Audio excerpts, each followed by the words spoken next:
Hi, everybody. Thank you guys so much for being here. I'm very excited because today we have Susan Abraham giving us a talk, and some of you may not know her. Susan currently works as a school psychologist, but actually Susan and George were the ones that started CLICK, which is Couples Living in Christ, which is somewhat what we modeled our marriage and family talk after. So I'm so excited to have her come and speak to us about building a lifelong romance. Thank you so much, Susan.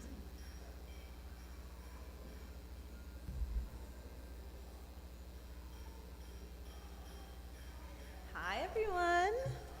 Hi. So excited to be here today. All right. I'm going to situate it because I kind of like to move around and wave my arms, and I don't want to knock anything over. All right. So it is really, really nice to be here today. I am really passionate about topics within marriage and communication and parenting and all of that stuff. We attend Christ the Savior, American Coptic Orthodox Church in the San Fernando Valley, and we have known a lot of you guys and come to this church very often in the past, so it's really nice to be back and to see you guys. George is my loving husband. We have known each other for 22 years, and we're going on 18 years of marriage, so we've had a long time to kind of practice a lot of this stuff that we're going to talk about today. We have 3 loving children. They're all here today. Adrian is almost 11, and Gabriel is 8, and our little girl Olara is 3 years old. And no problem. And so, yeah. So we are servants in our church. I serve elementary school, and George serves high school. And recently we were driving back from the high school retreat together. So George and I had went, and we had some of the kids in the back of our car. And then on the way back, there was these 2 girls. They were 17 and 18 years old sisters. And they were like, oh, how cute. You guys have been married for so long. And wow, you got married when you were so young. And sometimes that's kind of a little bit of a little dangerous topic, because when younger kids are asking you, oh, when did you meet? Oh, that was my age. Then they start to justify some of their relationships, and it's a little bit of a slippery slope. So these 2 young ladies were starting to ask us about our relationship, and all they could comment on was, how cute. Oh, that must have been so nice. You got to be with a boy, and you got to have all of this love. And all I kept thinking to myself was, wow, they have no clue what marriage is all about. They have no clue. All they're thinking about is what they can get from this super cute relationship, right? And all I kept thinking was, wow, if they were in that position at this point, they would have a completely skewed view of what romance really is and what marriage really entails. And so I wanted to come here today to be the bearer of bad news, and just kidding.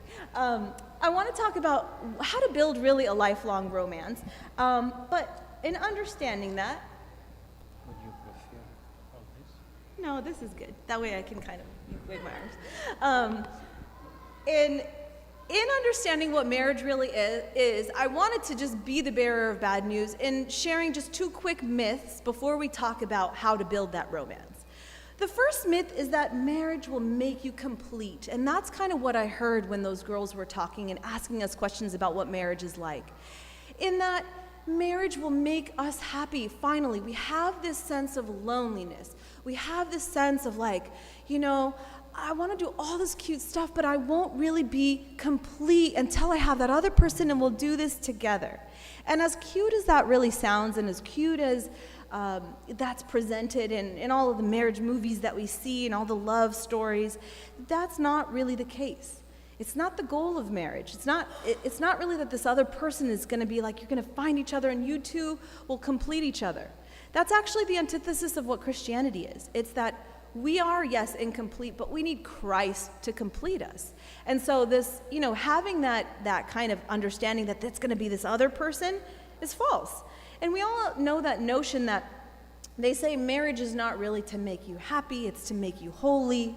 And it sounds really noble, and you think, what does that really mean? How is being married and going through these struggles in marriage, how is that going to make me holy? And so addressing this first myth just means that, yes, marriage is this vehicle designed to help us become and look more like Christ on this earth. And how does it do that?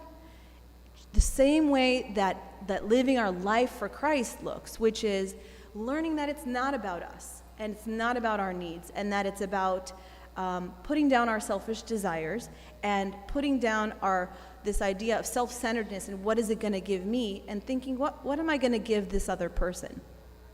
The other myth that I want to address is that it's just, we just make it look like marriage or good marriage just happens. And the farther you are along the process, you've been married 10 years, oh, now 20 years, it's like, oh, now you're just, you know how to do it better. And yes, of course, experience gives you that, but recently, George and I were hanging out with a friend, it was just last week, and she's going through a lot of difficulties, and she was having a pity party, and she was just like, it's not fair. It's like you just married such a great guy. I'm like, yeah, I know. I did marry such a great guy. But no, it's kind of like, you just married the right person, and you just have this like great marriage, and you just have this perfect life. And that bothered me so deeply. I don't know, I walked away from that interaction feeling so upset inside. So I really tried to dive a little deeper to see what made me feel so upset about that interaction. It was because I do not believe that marriage just happens. I do not believe that any one of your relationships can just be good on its own. I really do believe that it takes work.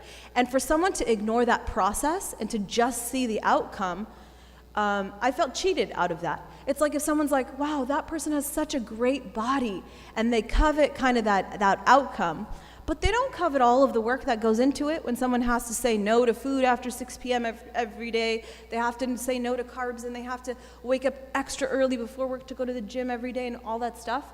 You don't covet that part of it, right? But that's exactly the same with marriage, is that there's this process. And so I started listening to this book, and the talk today is going to be based on the principles from this book. It's by Dr. Greg and Erin Smalley, and they are the marriage directors at this organization called Focus on the Family, and they wrote this book called A Crazy Little Thing Called Marriage, and they talk about 12 secrets to a lifelong romance. So I'm not going to talk about all of them today. I picked out 5 and kind of morphed them and mixed them with some of our own little secrets that we've learned over the years. And I'm going to share some of those with you. And so the PowerPoint is not very, extensive. It's just going to talk about the top 5 that I found, secrets to true love, and true love secrets that help build a lifelong romance that leads to intimacy. So the first one that we're going to go over is that true love commits. This one we're not going to spend too much time on. I just wanted to start off by using this one. So there's a story about when in a couple hundred years ago, when all of the explorers were coming over to this side of the world, all the Americas, and one of them was Cortez, and he landed on the shores of Mexico, and he knew he was going to encounter Montezuma and the Aztecs and their mighty warriors that were there. And so when him and all of his army and troops landed on the shore of Mexico, what they did was Cortez turned around and he asked his leaders to burn all of their ships, to just burn them all to the ground. And some of the people that were with him were really questioning this decision and said, what in the world? We are in a foreign land here. We are not going to know how to go back to our homeland. And he said, that's exactly the point. We are committing to this exploration expedition that we are doing, and we are here, and we are going to conquer. And that's our only option, or we're going to die trying. And so when they burn the boats, that's kind of the same mentality that we need to have in marriage. And that's that notion of completely committing. When I have committed to you, I am burning the boats to any past life or future life without you. I'm saying that this is something that we are going to work on no matter how hard it gets, no matter how different we are, or no matter how much in the future we feel like we fell out of love. You know, a lot of times people say that, oh, we just fell out of love, or, you know, we just became different people, so we just separated. So this is the notion of I am in it, and not just commitment to one another, but commitment to God. And I wanted to start with this notion because true commitment to God is that foundation for a lifelong romance. It's not necessarily that only that commitment to that person, but that commitment to that everlasting God that has that everlasting love that doesn't fail, that doesn't fade, right? And so you're going to get that kind of love to give to your spouse, because there's going to be so many times that you're not feeling the love, or that you're not feeling the romance, or it's tough times. So the first concept is commitment and taking the divorce word out of your vocabulary. True love secret number 2.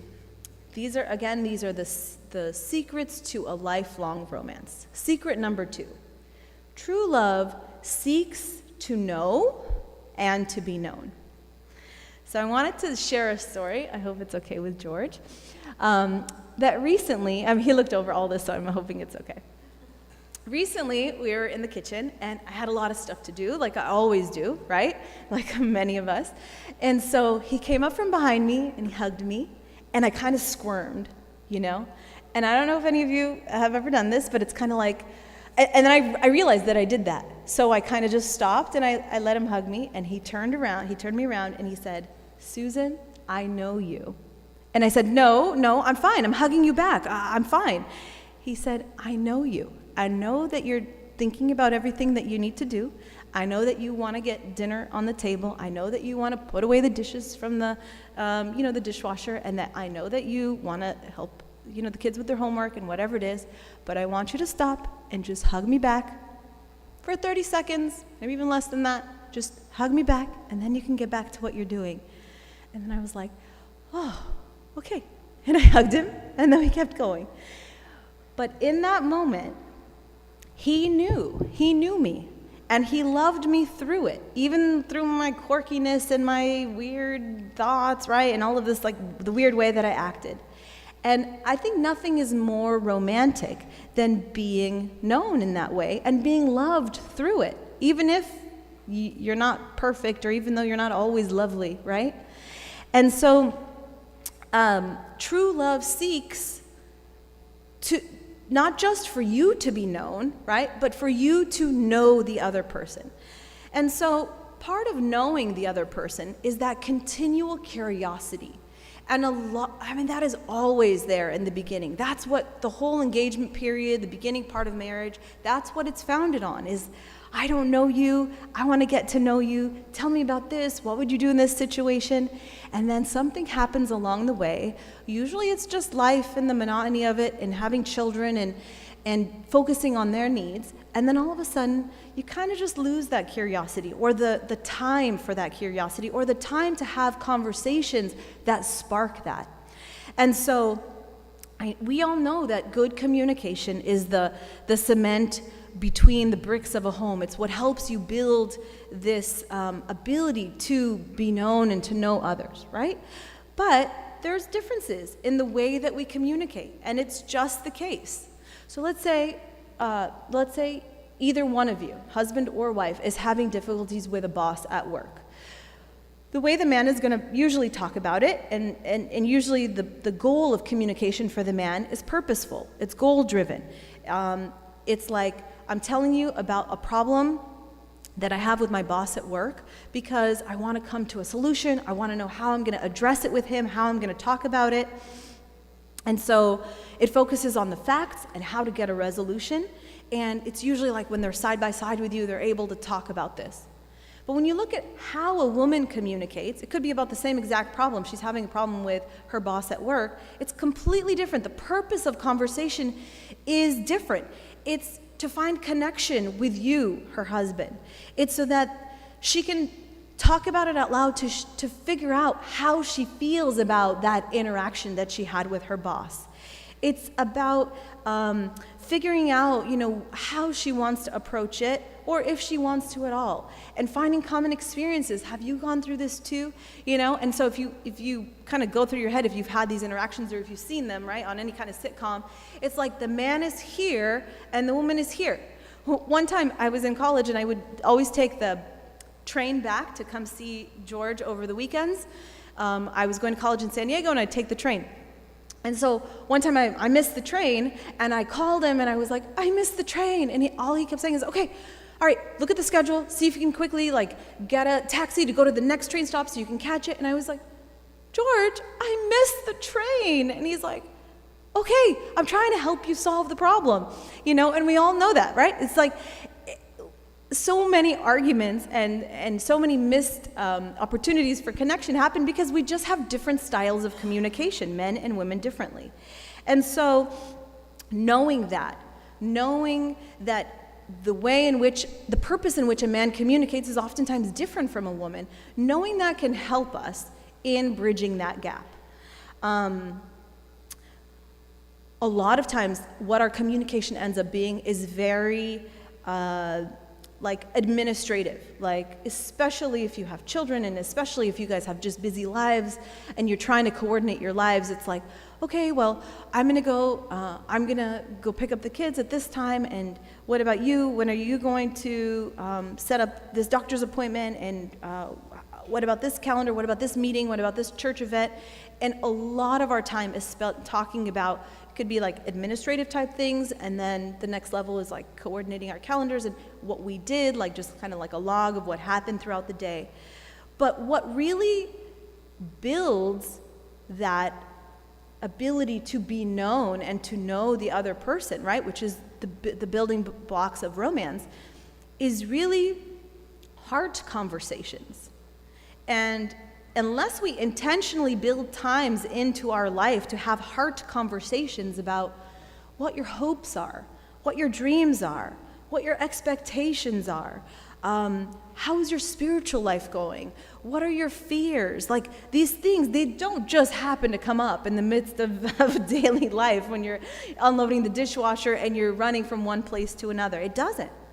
It also, so you have to be really intentional. So we've tried to create this intentional space on Fridays to either hang out during the day or at night for date night, and it's hard to do so. As you guys know, it's hard. It just becomes you're oh, we're sitting on the same couch together watching Netflix together, but that still doesn't create heart conversations, right? So the other thing that's a hindrance to these kind of conversations is when you don't feel like it's a safe environment. So this is one thing I really wanted to touch on. We have a saltwater tank at home, a fish tank, and in the tank, George has a clam, and it's really beautiful. It's a clam, and it has this alive section on top, and it's bright blue and beautiful. But anytime you even try to touch it, it's this. It's called the lips on top. Anytime you try to touch it, it sucks the lips in and closes up the clam. And that's where we get the term clamming up, right? And so that's kind of what I envision when I think of a conversation where one or both parties is creating this environment where it's not safe. It's never gonna lead to this heart conversation where you feel oh, at the end of it, wow, I really feel closer to my husband or wife. And some of those things are, one of the things is being on the phone. Yeah, I'm listening to you, right? It's no, put down your phone. It will help create that environment. Number two, when you interrupt the other person and you're just trying to finish their sentences, that's also a hindrance. A lot of times too, when we criticize in the midst of somebody trying to share what's on their mind, it could look different in different ways. Let's say the husband came home late because he was helping his mom with something, and the wife makes a snappy comment. It could be yeah, well, you know what, you always give her more time than us anyways, criticizing type comments like that. It could also be value judgments in the midst of conversation. So if you start sharing, as the wife, you start sharing how you felt about a certain interaction with someone at church, and he's you're always so overly emotional, you always read so much into things. You're putting a value judgment on someone's thoughts, someone's opinions, someone's emotions. And so, yes, this is kind of a psychological concept, but when we can take a minute and just validate or reflect a thought as opposed to trying to criticize it, give an opinion about it. It's going to be a lot more of a safe environment for that person to open up. So for example, same kind of example, like if the wife comes home and says like, oh, this person at church, she gave me a really weird look, it made me feel really awkward. The husband can just look and try to hold back all his opinions and all his thoughts and trying to solve the issue and just say something like, oh wow, tell me more about that, right? Like it's just a very like open-ended kind of thing to allow the wife to talk a little bit more about it. Or tell me why that bothered you so much. Or wow, you seem really upset by that. No value judgment at all. It's just kind of giving an open platform for the person to talk a little bit further. So all of these help create this emotional safety. And I understand that when we're in the midst of life, it's really hard to kind of just slow down and like pull out your inner psychologist and like use these kinds of reflection techniques. But honestly, that is going to be one of the most valuable tools that you have to just be present in the moment. Sometimes I even have to preface what I say because I know that men communicate in a very different way. I have to just say, hey, George, I'm going to tell you about something that happened at work, and I really don't need a solution. I just need you to listen. And he's like, oh, okay, all right. And he's able to adjust, how he listens, how he responds. And it's okay. It's okay to be able to say that and to just be very honest about what you need in a conversation. True love's secret number 3. True love nourishes. Now, we've heard this kind of concept in lots of different ways. That you need to nourish, you need to love the person that you're with, you need to love them with their love language and the way that they want to be loved. But when I think of nourish, it's a little bit different. Nourish is like to provide a substance for something to be able to grow. So we have a bunch of fruit trees. We planted like 30 fruit trees at our house, and we were so excited about getting all this fruit. And then like a year later, there was really no fruit. There was all of these different obstacles and gophers and birds and squirrels and all this stuff. So what we decided to do last year was we bought these fertilizer stakes, and we went around to every single tree and put them in the springtime or in the wintertime before spring. And then during this last summer, so many of the trees actually bloomed, and like there was enough fruit for us and the squirrels. So it was really exciting. There's no way for you to get them all right before the squirrels, but there was enough for all of us to share. So I felt like, oh, that's an example of nourishing. Like we gave them some care, we trimmed them back, we gave them fertilizer, and there was actually a different outcome. And that's what I think of with marriage, Are you being like fertilizer to your husband? Are you being like fertilizer to your wife? Are you doing things that help that person to grow in love, to grow in their life? And so there's so many different ways. And we're going to take a second right now and do an activity to be able to figure out within yourselves, within your own personal relationships, what that looks like. But I'll just give a very quick example. There was a couple that goes to our church, and they were telling us about their trip to Egypt last summer. They have no family here, so when they went to Egypt, the husband was really looking forward to just spending some time with the wife because her parents are there. So he said, wife, we'll call her Mira, I really want to spend an evening with you, or even a couple days. We'll go to, a nearby beach. Can you leave the kids with your parents? Finally, we're in a place where you have some support. And she just didn't feel comfortable enough. She said, no, I don't want to leave them, and I just don't feel comfortable. And, why don't we could take them. We can take them and go to the beach. And I feel like for any of us that have kids and any of us moms, I feel like that is one of the hindrances. We love our children, all of us do. Fathers do, mothers do, but sometimes, us as mothers, we feel attached. We feel like we want to invest so much that we use that sometimes as a crutch, and we don't allow that time to spend with our husband. And so that might not be the case for everyone. There might be a million examples, but that one hit home because I felt like, wow, this husband wanted so much to connect with his wife, and it just felt really sad when all she could do was just like not want to let go of the kids. And we have to realize that as much as we are called to love them and care for them and pour into them, our marriage relationship is what's first, right? It's what we need to nourish in order to have healthy kids and healthy outcomes. So what I want to do now is I'm going to pass out a worksheet. Irini?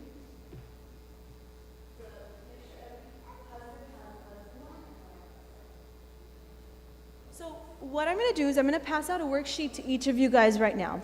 And it just has some simple examples of ways in which a husband would like to be nourished or loved, we can say that word, or a wife would like to be loved, okay? And these are just examples, but I will tell you they are very specific examples, and maybe it might just help because you're like, oh, I didn't even know that that's something I really wanted. So I included a lot of specific examples, and then just just a space on the bottom where you can include your own examples. So I want you to spend 2 minutes, look through the list, and for the husband that has the husband list, think about how you want to be shown love by your wife. And I want you to rate the top 5, like the top number 1 thing that if your wife did this, you would feel so loved. And then number 2, 3, 4, and 5. So the top 5 things you would want to be shown love. And if it's not there, write it on the bottom and rank it in one of your top 5. And the same thing for the wife. You look at it, and if there's something that I missed, add it on the bottom and rank your top 5. So spend 2 minutes doing that, and then we will spend just another 2 minutes, maybe just having you guys swap papers and look it over. And then you can continue the conversation in the car on the way home, okay? I didn't bring them. You can, if you don't have a pen, you can write it on your phone, or you can make a mental note of it. Yeah, you can, yeah, that's a good idea. Take a picture of it, edit it on your phone with the little markup.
So once you've ranked them, switch papers, just so that the other person can kind of just take a look, and maybe the conversation piece of it can be later when you guys leave.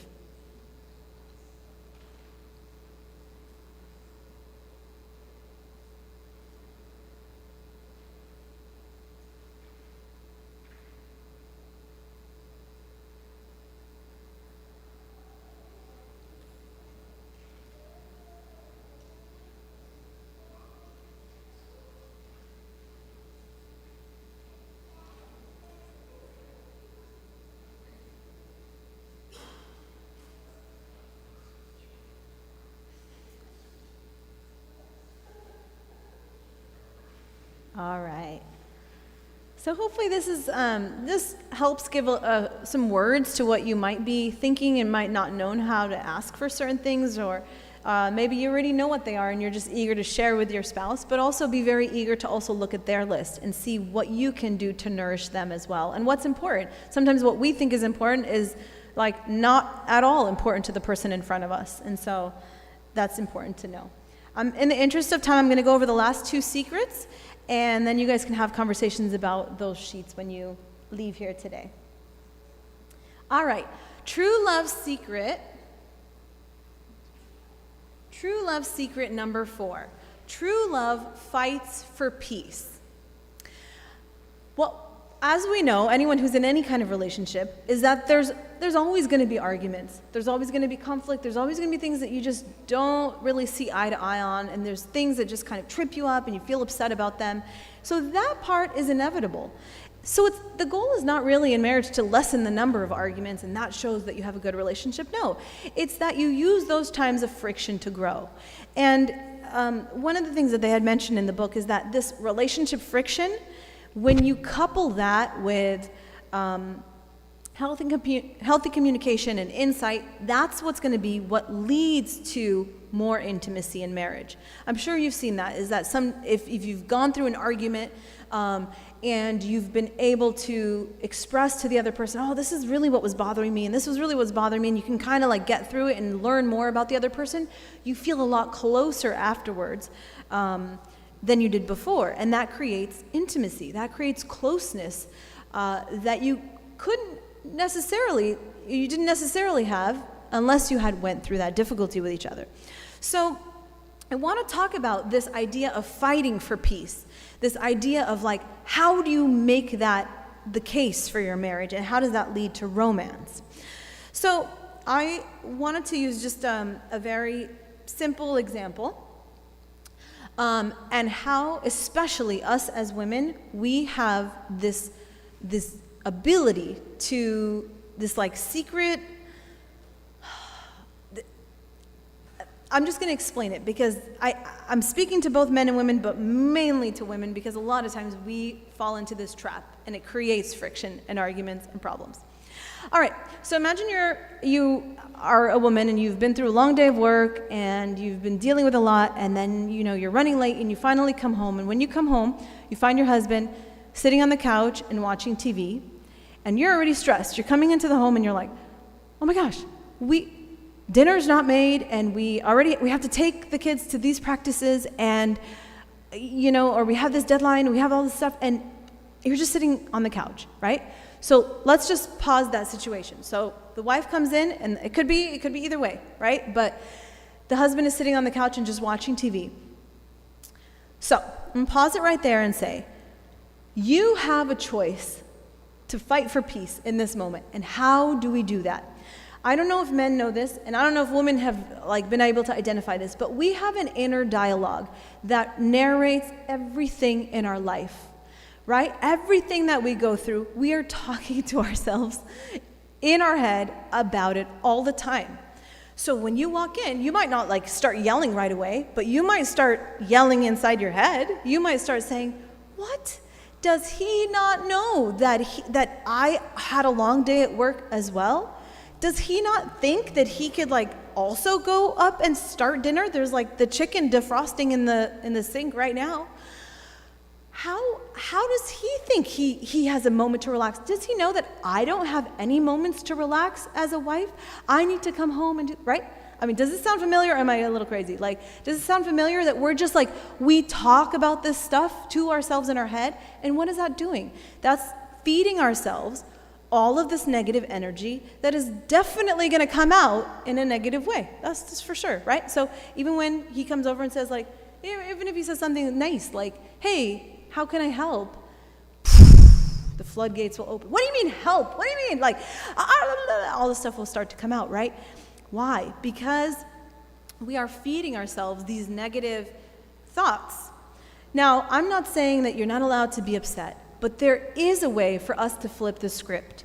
There is a way for us to start feeding ourselves proof that our husbands care, and that our husbands or wives want what's best for the family. So when you walk in and you see that, the goal is to flip the script. Wow, I'm feeling really tired right now. I feel like, oh wow, he must feel the same way. He must have had a long day. And if you can assume the best positive intention in the person in front of you, husband or wife, then you are going to fight for peace in the way that you think and then in the way that it comes out. So for example, if you worked hard and you made this nice meal and you created this thing and then your husband stayed at work late and then came home late and missed it, or missed a nice important dinner with your family or whatever it is, just as an example. And you're really angry about it inside. If you start feeding yourself the excuses for the spouse and think of the best positive intention, you know what? He never really misses things before. I know that he must have had so much stress at work that made him late. I know that he wouldn't want to disappoint me. I know that he knew, he probably just didn't have on his mind how hard I worked on this. All of these things that you can start to feed yourself so that when you do finally have a chance to connect, you can ask an open-ended question. Hey, what happened tonight? How come you weren't there? How come you missed? Or, hey, next time when I come home, if I give you a little signal, like, can you like come and help me or something like that? And why? Because we're calm enough to be able to do so. We're calm enough to have a peaceful response to it. And if you can't do it in the moment, give yourself reasons to not be upset instead of feeding yourself reasons to be upset. A lot of times we have an unmet need or an unmet expectation, and that's why we have to identify what that is in order to have a real, genuine conversation about it. So let's say I'm washing dishes, right? And I'm getting more and more upset because I feel like, I'm so upset. And let's just say my husband is off playing with the kids. And this situation is upsetting me. Is it really because I'm there washing dishes? Or what is my unmet need in this moment? Is it rest? Like I feel so tired and I need rest. That's why I'm upset? Or is it that I desire to have these fun, playful interactions with the children, and that's why I'm upset about being here in this moment? If you can identify what is your unmet need, or what you expect in this moment that's not being fulfilled, then later you can have a real conversation with the person and say, hey, I really have a need for rest after dinner. So I'm going to take 30 minutes and I'm going to go take a bath and relax, read a book, and then I'm going to come back and at night, can we do these dishes together after, 9 p.m.? Yeah, okay. If you can say that, then you're well on your way to allowing the interactions to be peaceful, allowing your needs to be met, but in a way that is productive, as opposed to a lot of times we are passive, aggressive, we make comments because we're just running on fumes. And the last secret, so we can end off, is secret number 5. True love serves. Now, if you haven't gotten the gist from all of these, and actually all 12 of these secrets that are in the book, they're all about service. They're all about giving. They're all about serving, nourishing, knowing the other person, committing to the other person. It's all about what you're doing for the other person. So, ultimately, if you're both doing that, you're both getting your needs met. But that is where we find true fulfillment, is in when we serve. And so I liked this one very much because, of course, we know true love serves the other person. But I never thought about it in this next way, which is, if you have a good relationship, right? If you have a good marriage, if you have a good connection with the person that you're with, true love, true marriage, right? This relationship will then serve others. So my question to you for reflection is, are others being blessed by your marriage? It could be, are your children being blessed? Are they being raised in a home that's peaceful and not always where there's bickering and anger? Not just children, but are others being blessed by your marriage? Do you know another couple that just got married wherever, at your church or at your work or wherever, that you can pour into them? You can come alongside them, meet them on a monthly basis, and just say, hey, like, come over, have dinner, and just kind of mentor them. Are others being blessed by your marriage? Are there ways in which you can serve other people's marriages? It doesn't have to be like standing up talking at a marriage meeting. It could be, like helping make meals for other couples because they're going through a busy time of their life, offering them a little bit of babysitting so that they can go out and have a date night. It could be anything, right? So if you feel like you're in a place where, we're doing a lot of these things, of course everyone can improve, but yeah, we're happy. God has really blessed us and we're in a good place. Then now, how can your marriage serve others? Just like this is the same picture of us with Christ, and that's our expectation. He came to serve, not to be served. He came to wash the disciples' feet and everyone else and taught them to do the same. And that's what we're expected to do as well. So do we have that mentality, not just with our partner, but then using it to serve the world? So I just love that concept. I had never thought about it in that way before, so I wanted to end off with that. It's just something to think about, something to talk about with your partner. And I pray that all of us can have this kind of lifelong romance, intimacy that will bless generations to come.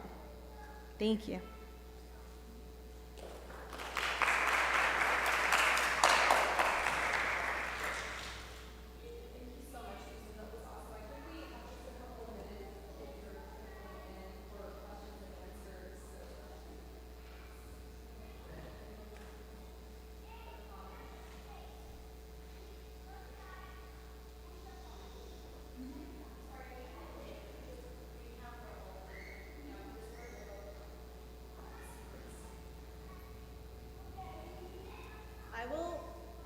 I will recap all of them from the book really quick.